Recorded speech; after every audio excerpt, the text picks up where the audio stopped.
So Uber stocks took quite the tumble, and I'm going to predict further tumbles, and I'll tell you why.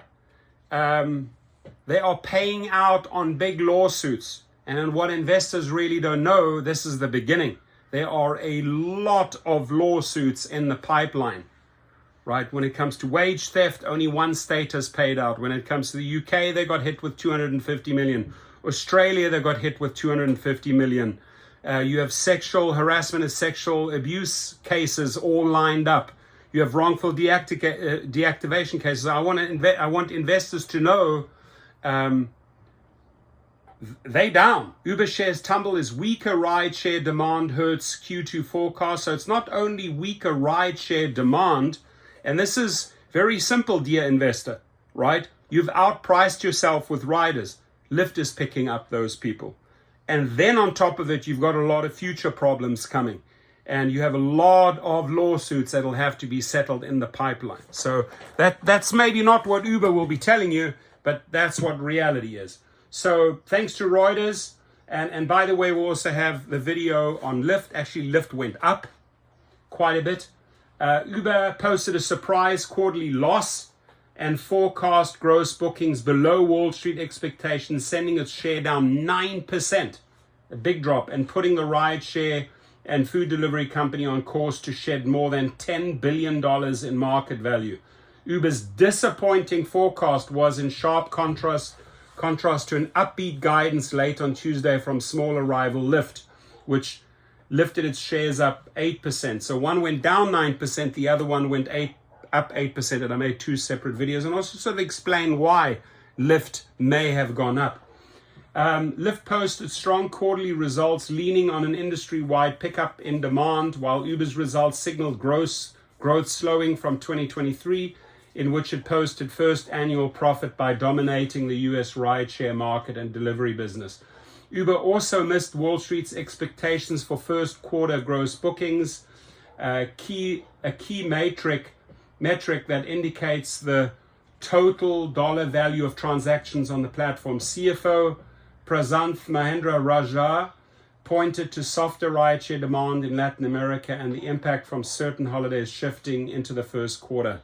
Dumb excuses, my friend, just bullshit excuses. Face facts. You're ruining your ridership and you have a mountain of legal fees and legal payouts ahead of you. Uber operates in about 70 countries and offers services including meal deliveries and freight booking. It had a 72% share of the US ride-hailing market in the March quarter, up from 68% 2 years ago.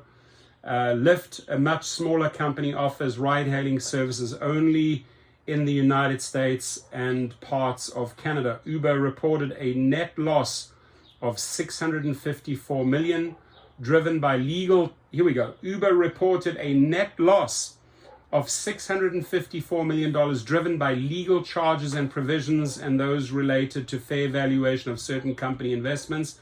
So that's legal payouts, man. And they have only started. And I want the investor to know, right? Wage theft is a big one. Sexual abuse cases mounting against Uber, a huge one, right? Countries stepping up, protecting their drivers. So you got massive lawsuits, 250 million here, 300 million there, and it's going to carry on. This ain't going to slow down. We were already expecting a deceleration in average spending in several markets due to slower than expected economic activity in the United States. Stop making excuses, right? They don't have any excuses because it's all the shenanigan, all the bullshit, all the breaking of all their laws that's catching up with them. And the investor needs to know this. So this is not about, blaming it on this, blaming it on economic activity. Lyft didn't suffer. Lyft doesn't blame it on economic activity. However, this is way above the base case. Lyft's trying to make market share. Lyft is trying to take market share from Uber in the North Americas, especially since it hired David Risher. Besides aggressively cutting costs, Risher has managed to add users to Lyft with shorter wait times and competitive fares. So not rosy for Uber at all.